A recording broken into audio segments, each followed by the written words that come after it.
Karena dari awal pernikahan kami selalu bilang, kita ini mau menciptakan keluarga kita, neraka di bumi atau surga di bumi. Justru pernikahan itu 5% itu enak. Iya. 95%-nya enak banget gitu. Apalagi kan nggak enak kan kalau satu tempat tidur masih berantem, mana enak kan? Iya. Tidurnya juga nggak enak. Kan nggak enak. Menghadap utara dan selatan gitu. Iya kan.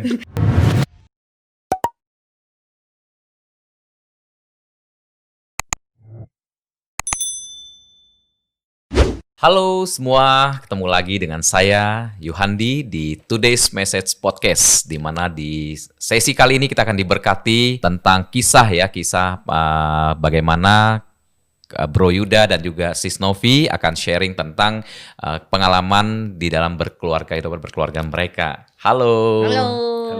Yes, apa kabar Bro and Luar Sis? biasa baik. Mantap. Luar biasa mantap ya selalu ya. Oke. Nah, Bro boleh share dong bagaimana sih proses awal ya memutuskan untuk memulai kehidupan rumah tangga? Dari proses kenal sih, kita waktu kenalnya cukup singkat. Jadi tapi kemudian saya pikir ini adalah wanita yang tepat buat saya. Jadi Amin. saya nggak mau berlama-lama gitu ya. Jadi ya sudah. Dari proses kita dari kenal sampai dengan menikah itu kurang lebih sekitar 1 tahun 6 bulan ya. 1 tahun. 1 tahun 6 bulan. Tahun. 1,5 tahun. Oke. Gitu. Wow, kenalnya di mana? Kenalnya di sini. Di sini. Oh, di sini itu Iya, di gereja di ya. gereja, ya. Oke, boleh share mungkin tentang gerejanya? Gereja apa? Kami berjemaat di Gereja Kemuliaan Sion. GKS Light to the Nation. Nation. Light to the Nation ya. Oke. Nah, tadi kan Bro Yuda bilang dalam perkenalan singkat ini, inilah wanitaku gitu lah. Inilah Iya. tulang dari tulangku gitu ya. Iya. Oke. Nah, boleh dari Sis Novi nih, apa yang dirasakan ketika berkenalan dengan sosok Bro Yuda ini? Waktu kita berkenalan memang cukup intens ya, tapi nggak ada yang menjurus yang gimana-gimana. Awalnya malah kita ngobrol biasa aja gitu, dan kita lebih banyak sharing firman tadinya awal-awalnya oke. gitu. Dan kemudian waktu memutuskan untuk serius, saya bilang saya harus lewati banyak pemimpin nih di sini gitu. Karena saya memang ada salah satu leader juga kan di gereja saya di GKS. Jadi beliau Yuda harus ketemu gitu. Harus ketemu, date dulu gitu. Jadi di situ kalau udah ada tanda, nah udah boleh go, kita go. Kalau tidak ya mohon maaf gitu. Nah, satu hari di bulan Februari kita arrange pertemuan sama dad sama mam juga, dan Yuda datang mengutarakan segala keinginannya untuk serius berpacaran ya. Oke. Jadi untuk karena kita mau menuju pernikahan, jadi di situ kami baru memutuskan untuk berpacaran. Nah, lihat dari tanggapan dad sama mam bagaimana gitu kan, Oke. sebagai orang tua rohani juga buat saya gitu. Dan beliau berdua kasih sinyal oke, dan mereka justru bilang oke, mulai aja bimbingan segala macem, dan mulai rilis gitu kan. Lega. Akhirnya kami baru mulai proses bimbingan pranikah gitu. Wow, puji Tuhan luar biasa ya. Jadi memang tanya pemimpin itu penting Betul, ya di dalam hal betul. ini ya. Oke, boleh tahu nggak di dalam perjalanan sebelum menikah itu sempat ada timbul mungkin konflik lah atau apa gitu ya? So far sih kami memanage semua sih ya. Pasti ada perbedaan pendapat, Betul, ada hal-hal yang memang karena kan dua hal yang berbeda, dua pribadi yang pribadi, berbeda betul, gitu. Jadi Yuda dengan budayanya, saya dengan budayanya gitu, dengan latar belakang saya gitu. Jadi pasti ada salah paham, ada selisih pendapat gitu. Karena kita kan juga harus adjust juga kan. Jadi saya pikir sih kalau di situ kita memang kita sudah menyadari perbedaan itu gitu. Nah, tinggal kita menyikapinya seperti apa gitu. Iya, mulai memanage ekspektasi. Iya. Jadi itu yang kami juga terus pelajari, itu yang terus kami lakukan sampai saat ini, memanage ekspektasi. Jadi dengan latar belakang kita yang berbeda, yang mana yang harus dikurangin, mana yang harus ditambah. Jadi sama-sama mengupgrade benar-benar inilah Wow. untuk dalam pernikahan. Nah, tadi berkenalan 1,5 tahun ya kurang lebih ya akhirnya menikah ya. Nah, boleh tahu nggak sekarang udah berapa tahun menikahnya? Untuk Pas- pernikahan 7 tahun. Iya, 7 30 tahun. Kebetulan November kami kemarin. 30 November kemarin 70 tahun. 7 tahun ya. Iya, 7 tahun. Nah, sekarang mungkin Jadi masih baru. Masih baru ya. masih prosesnya masih panjang. Iya. Plus 1,5 tahun berkenalan, berarti udah 8 tahun lebih kurang lebih Iya, kenalan betul. ya. Iya. Oke. Nah, mau bertanya ke Bro Yuda juga ya, Mas Novi ya. Di dalam perjalanan pernikahan 7 tahun ini nih, ada yang mengagetkan nggak sih? Kok kayak pacaran waktu setahun lebih yang lalu nggak begini nih? Boleh di-share dong apa itu dan bagaimana memanagenya? Oh, mulai dari aku dulu kan. Nah, Oke, boleh, boleh silakan. Kalau dari awal menikah, karena emang tahu dia latar belakang Yuda itu adalah Jawa Batak gitu ya. Oke. Jadi memang intonasi bicaranya memang tidak ada Jawanya, tapi Bataknya gitu. Jadi agak lebih Maria Carey kalah Oh, gitu. high tune-nya gitu loh. Jadi kadang suka bernada tinggi gitu, Oke. tapi saya namanya wanita ya pasti ada sisi yang kayaknya Nada tinggi itu bukan marah tapi. iya, Iya, bukan marah, bukan cuman marah. memang bernada tinggi Iya, aja gitu. oke. Karena kita suka kaget gitu, apa kita lagi dimarahin atau enggak gitu ya. Oh. Jadi yang itu sih maksudnya yang kadang kamu lagi marah, emang salahku apa gitu kan. Jadi enggak marah, emang begitu cara bicaranya. Oh, memang kita emang Iya. adjust-nya dari awal. Oh, oke. Jadi mulai kalau misalnya ini harus bisa membedakan nih kapan dia apakah marah atau tidak. Ternyata kalau dia marah, ternyata dia diem gitu. Jadi kita baru tahu nih. Oh, kalau Yuda marah, ternyata dia diem banget gitu. Jadi jadi harus jadi udah mulai kenal. Iya, Oh. iya. Oke, itu yang mengagetkan di Mengagetkan awal di ya. awal. Oke, nah dari Bro Yuda sendiri, apa yang mengagetkan di awal dari Sis Novi? Oh, kalau saya sih, kalau dari istri saya yang mengagetkan adalah ini bawel gitu. Oke, di awal nggak bawel Nggak gitu bawel. ya. Karena kan Oke. memang kita kebetulan saya posisi di distance. saya di Kalimantan ya, long distance. Oke. Dan istri saya di Jakarta. Jakarta gitu. Waktu pacaran maksudnya? Iya, Iya, iya. betul. Oh, waktu 1,5 pacaran malah long distance ya? Iya, 1,5 tahun itu long distance. Jadi ya, Oke. Karena pekerjaan atau apa waktu itu? karena pekerjaan saya memang tugas saya di Kalimantan. Dari di Kalimantan. Iya, Oke. betul. Jadi setelah habis menikah malah memutuskan untuk bersama-sama. Iya. Baru tahu ya ternyata aslinya begini gitu ya. Iya, betul. Nah, bagaimana kiat-kiat untuk mengadjust ini gitu, menyesuaikan dengan Sis Novi?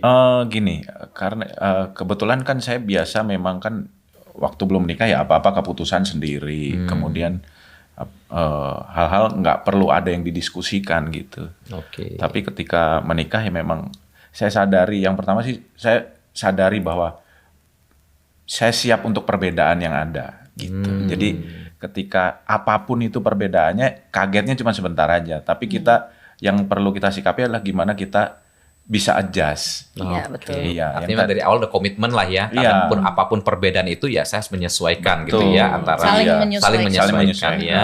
Iya. Oke, wow. Ya itu yang manage ekspektasi itu. Jadi Betul. ada yang saya harus tinggiin, ada yang saya harus kurangi gitu. No. Betul, iya. Jadi sama sih. Dia juga begitu. Keren, keren. Kalau nggak nanti nggak ketemu kita ya. benar. Oke, nah di dalam 7 tahun ini kan tentu kita tahu ya bahwa kita masih masa pandemi sejak bulan Maret April ya Iya. gitu ya. Iya.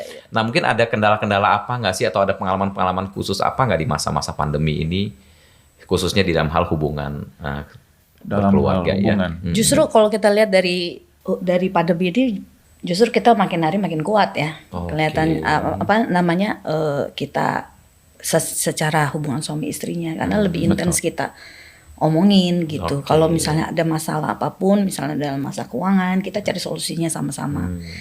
Karena sempat juga sebelum masuk pandemi ini kita juga nggak tahu ya apa rencana Tuhan, karena Iya. dari salah satu divisi kantornya dia Yuda dihilangkan dan Oke. dia harus dipindahkan ke departemen yang lain. Iya.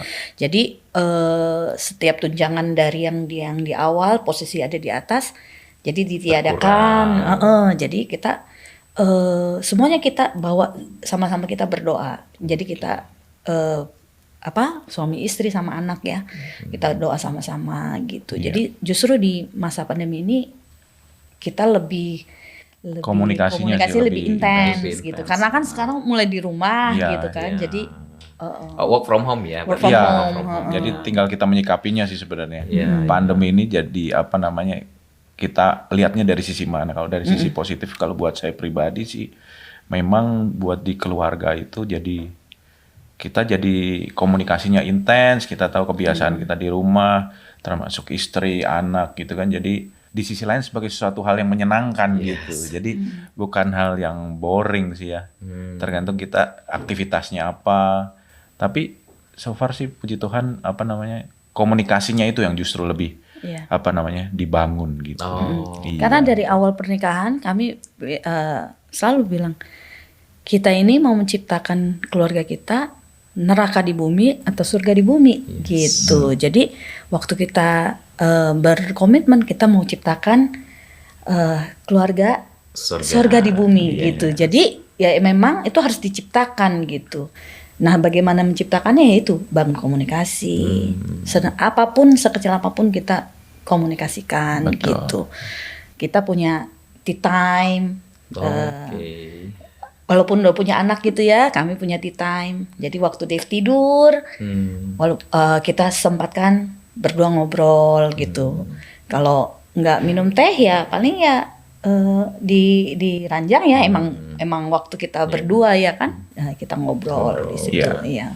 Wow, seru ya. Tadi di awal juga di-share bahwa ketika mau pacaran pun konsul ya dengan gembala gitu ya. Gembala. Dan tiap malam kami doa bareng, walaupun jauh, harus telepon-teleponan Wow. gitu ya, jam 9 komitmen kita doa bareng. Oke, wow, keren. Nah, Iya. justru saya mau masuk lebih dalam mengenai peran gereja nih gitu ya. Bagaimana peran gereja di dalam hubungan keluarga antara Bro Yuda dan Sis Novi ini seperti apa? Menurut saya kalau peran gereja itu penting ya. Karena itu kan dari gereja kita bisa, dari kita pribadi sendiri diarahkan, diperlengkapi gitu kan. Betul. Seperti kita lihat aja kalau di gereja kami itu ada acara-acara yang memang khusus buat keluarga. Seminar-seminar baik itu online ataupun yang sebelum pandemi ada offline. Nah itu memperlengkapi keluarga, bagaimana fungsi orang tua sebagai ayah, sebagai ibu, kemudian dalam hubungan suami istri juga bagaimana fungsi suami, fungsi istri, peran anak gitu kan. Jadi peran gereja buat sekarang, apalagi sekarang zaman sekarang penting banget gitu. Karena kita bisa mengacu mungkin ya dari sana gitu. Dan Ada guidance lah ya. Iya, Betul. Makanya kan di gereja kan pasti ada bimbingan pranikah.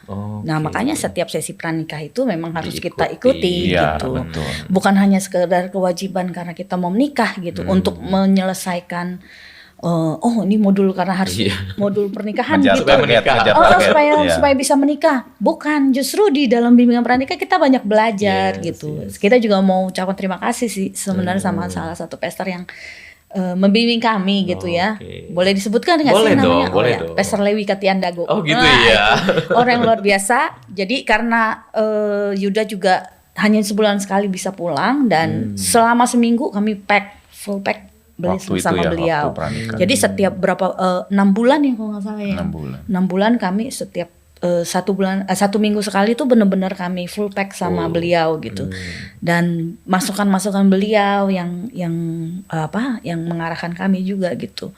Dan puji Tuhan sih kami bisa sampai sekarang apa yang diberikan pada kami Praktekkan lakukan. ya. Gitu. Wow, luar biasa. Jadi artinya pranikah pun sudah diperlengkapi sehingga Betul. tadi bisa memahami lah, mulai menyesuaikan tadi ekspektasi tadi ya, Betul. standar-standarnya Standar, tadi ya. iya. Wah, luar biasa.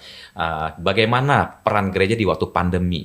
Luar biasa lah ya, memfasilitasi, sebenarnya sudah mulai memfasilitasi ya lewat sharing seperti ini, lewat podcast, lewat seminar-seminar yang dia lakukan dari seminar keluarga ya, dengan beberapa narasumber yang kemarin juga sangat memberkati kami juga.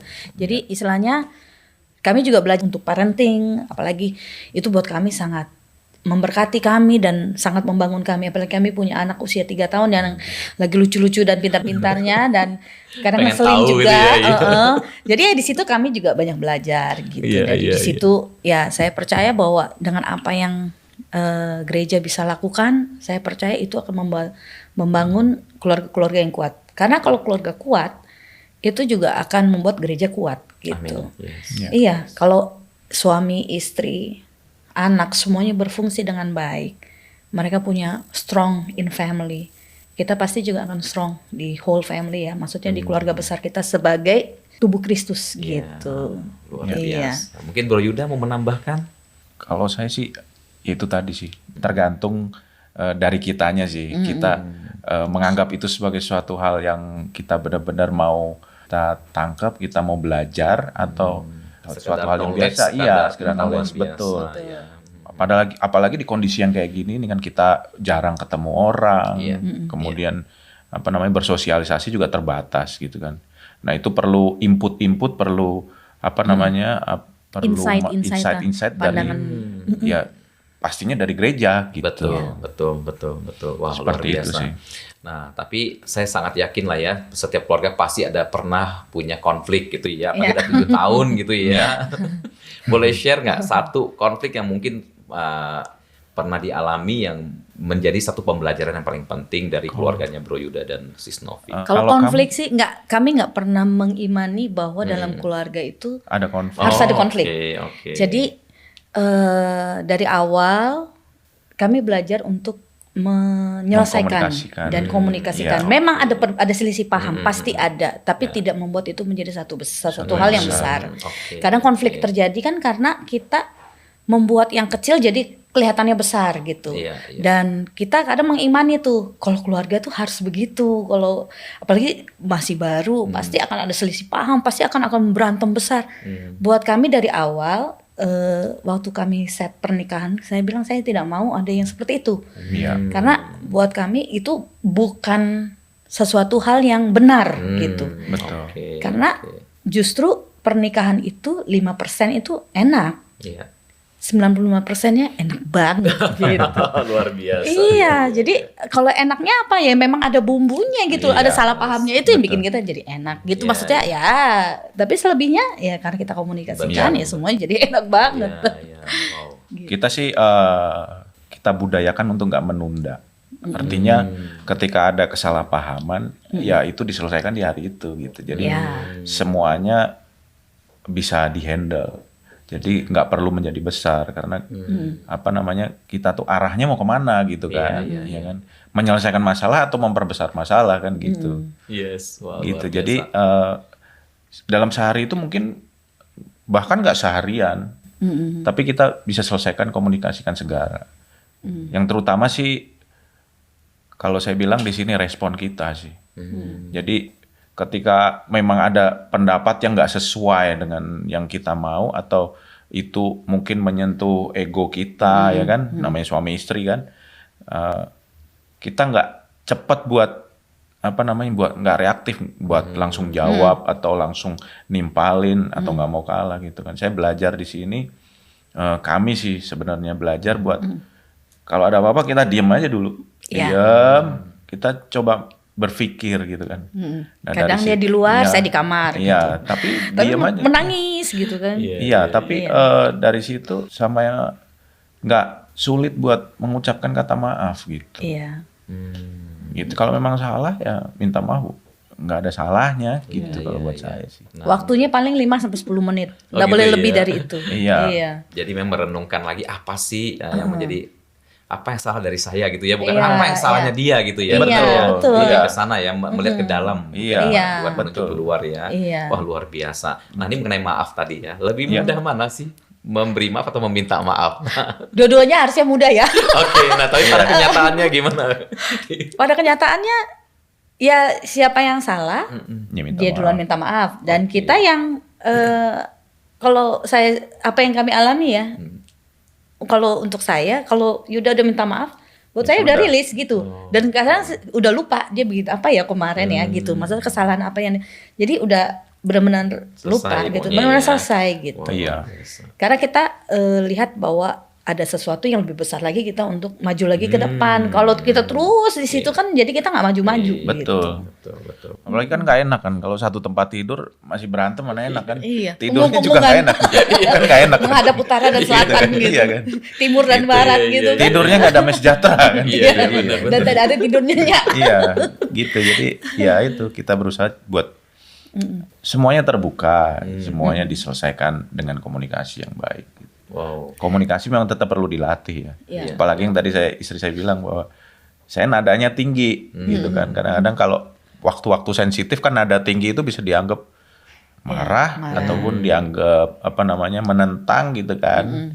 Nah itu makanya tadi manage ekspektasi kita, masing-masing manage ekspektasi. Saya juga upgrade dengan diri saya, jadi nggak gampang buat nada tinggi gitu kan. Saya juga melatih gitu kan. Coba turunin. Nah, turunin nada yang gitu. Walaupun kadang-kadang kan ya kalau naik motor juga kadang-kadang kan ngegas dikit ya kan. Kalau ngegas nggak jalan-jalan. Iya betul. Kadang-kadang kan perlu cepet-cepet kan gitu. Tapi ya itulah. Bagaimana memanage lah ya. Betul. Kapan harus ngegas. benar kita tahan. Itu kan seninya kan di situ kan. Seni komunikasi. Bagian enaknya tadi ya. Iya, bagian enaknya. Iya, kadang deg-degan kan. Bener apa enggak ini ya? Gitu kan. Iya. Tapi ya itulah. Tapi kalau udah kejadian ya udah minta maaf lah kita. Iya. Gitu kan. Nah, ada nggak sih kejadian begini loh. Dia yang salah deh. Tapi saya harus minta maaf. Ada nggak kejadian seperti itu? So far Ada. sih kadang ada. Kadang ada. Coba kamu. Boleh Ada. share. Ada tapi peristiwanya saya lupa. Oke. Gitu ya. Ada tapi ya mungkin kan itu tadi makanya saya bilang nggak langsung reaktif gitu. Karena saya sadari mungkin sisi pandang saya sama sisi pandang istri saya mungkin lagi berbeda. Oke. Gitu. Makanya ya udah minta maaf aja gitu buat saya sih. Nanti waktu kalau istilahnya parenting tuh non conflict time. Baru kita jelasin dah tuh. Gitu. Jadi ya semuanya bisa clear gitu. Oke. Jadi artinya gini, pernah lah ya ada momen di mana sebenarnya saya nggak salah gitu, tapi saya harus mengalah untuk meminta maaf. Baru setelah itu ada non conflict time tadi. Baru dia menjelaskan. Bicarakan. Tadi sih kamu harusnya begini loh. Betul begitu ya. Betul. Keren. Dan akhirnya merealize sih, oh ya salah. Ya udah sorry ya gitu. Akhirnya baru ini menyadari gitu ya. Tapi benar sih non conflict time itu benar-benar berlaku. Bukan hanya sepasang suami istri, tapi anak juga harus begitu gitu loh. Kadang kalau kita marah sama anak terus pas lagi dia lagi konflik gitu ya, masa lagi nangis-nangis, kita nggak akan dengar. Tapi waktu udah mulai tenang, udah mulai ini baru dikasih tahu, oh iya. Jadi itu juga baru kita juga realize gitu. Jadi lagi nggak ego banget gitu kan. Jadi Oke, jadi boleh tahu nggak non-conflict time-nya Bro Yuda dan Sis Novi itu kapan dan bagaimana melakukannya supaya mungkin bisa jadi pesan buat teman-teman yang menyaksikan online saat ini ya. Non-conflict time kalau buat kami biasanya yang paling sering malam hari. Oke. Apalagi ketika kami sudah ada anak gitu ya. Jadi nanti janjian tuh ntar malam ngeteh yuk gitu. Tea time tadi. Tea time itu adalah salah satunya untuk non-conflict time. Iya. Jadi dari situ ya mungkin cuma snack. Saya bikin teh atau istri saya bikin teh. Kemudian ya di situ kita bisa ngobrol banyak hal justru tentang gimana kita mendidik anak, gimana hubungan kita gitu. Dan kemudian kadang-kadang kita kalau ini ya short escape aja. Gitu. Short escape tuh nggak perlu luar kota, mungkin kita ya yang harganya terjangkau, yang kita bisa pergi sama-sama, refresh juga kan gitu. Perlu nginap atau nggak perlu nginap? Kadang kami nginep. Sehari aja. Semalam aja. Ya. Jadi sama anak gitu. Jadi dia juga seneng gitu kalau kita ajak pergi gitu ya, nginap semalam gitu. Buat dia happy gitu. Nah, di situ juga kita kadang bisa non-conflict time tadi bisa ngobrol sama dia juga. Terus dia juga ngelihat, kadang dia main, dia ngelihat kami ngobrol, oke aja gitu. Jadi memang dia ngelihat Daddy maminya oke gitu. Daddy maminya lagi santai, lagi ngobrol gitu. Keren banget ya, Bro, ya. Tapi sayang karena waktu juga ya. Mungkin ada pesan nih buat pasangan-pasangan di luar sana ya kan. Prinsip saya ada 3D. Wow, apa itu? Yang pertama itu namanya hubungan atau rumah tangga itu didoakan. Didoakan. Jadi nggak cuma waktu kita masa pacaran, kemudian planning mau nikah, sampai nikah, kita berdoa karena kita butuh banyak hal gitu kan. Tapi ketika kita sudah berumah tangga pun, itu pun perlu didoakan gitu. Dan itu selalu saya bawa doa dalam saat teduh saya gitu. Kegairahan itu juga mesti dibangun kan, mesti didoakan juga gitu. Kemudian yang kedua, dikelola. Ya. Dikelola itu tadi, manage ekspektasi itu tadi. Ya memang kan kita belajar buat mengelola, kan memang ini nggak ada sekolahnya gitu. Tapi terus buat dikelola, dimana kita belajar sama orang yang lebih senior, kemudian sama orang-orang yang lebih berpengalaman atau expert gitu kan. Yang ketiga, diusahakan gitu. Jadi hubungan itu diusahakan gitu. Kita set prioritas kita bahwa keluarga itu, rumah tangga itu penting gitu. Jadi itu yang selalu saya pegang. Dan yang terakhir adalah bahwa yang seperti di Mazmur 133, kerukunan, yang tentang kerukunan itu kan. Ketika rukun, berkat itu datang gitu kan. Bukan mendoakan berkat, tapi kerukunan itunya. Jadi saat rukun, berkat itu turun. Iya, di mana ada kerukunan, ya di situ ada berkat. Di situ ada berkat. Berkat itu kan banyak hal. Nggak cuma finansial, tapi kesehatan, terus keluarga dalam happy, hubungan juga, keluarga happy, Hmm. sukacita, damai sejahtera gitu kan. Nah itu yang selalu saya doakan, saya minta buat kerukunan itu ada di kami. Gitu. Amin. Itu D sih. yang keempatnya apa tadi? Tiga. Oh 3D ya, sorry ya 3D ya. Oke, mungkin D keempatnya. Ya kalau diciptakan. Kalau saya. Diciptakan bener. Oh. Keluarga itu satu hubungan itu harus diciptakan. Nah, tadi saya katakan bahwa kita mau neraka di bumi atau surga di bumi. Itu kan benar-benar kita yang menentukannya. Jadi marilah kita maksudnya pesan saya sih, ciptakan surga di bumi. Karena kan itu sepanjang hidup kita, apalagi dengan pasangan. Makanya jangan salah untuk mencari atau memilih pasangan. Memang emang sedikit kayaknya dibilang picky sih gitu ya, milih-milih. Tapi memang harus dipilih gitu. Karena kan kita ini perjalanan seumur hidup. Kita nggak ada namanya kata cerai gitu kan. Jadi memang harus dikelola bareng-bareng nih, harus benar dilihat dilihat benar-benar gitu. Jadi jangan sampai kita salah memilih pasangan gitu. Nah, diciptakan satu suasana, diciptakan kerukunan, diciptakan surga di bumi gitu. Karena itu akan indah. Nah, bagaimana bisa ada surga di bumi? Harus ada Tuhan di dalamnya. Tetap Tuhan harus jadi center dalam hubungan, dalam pernikahan, dalam rumah tangga. Itu nggak bisa dibilang tidak penting gitu loh. Tapi Tuhan itu itu utama lah, dia harus menjadi utama, bukan menjadi yang kedua atau dan seterusnya. Betul ya, begitu ya. Oke, wah Bro Yuda, Sis Novi luar biasa ya. Pastinya saya sangat yakin ya, saya pribadi sangat diberkati, dan saya sangat yakin teman-teman yang menyaksikan online juga pasti akan diberkati. Amin. Thank you buat Bro Yuda dan Sis Novi ya. Ya, thank you juga buat kesempatannya. Oke, thank you, sampai ketemu lagi di Today's Message Podcast.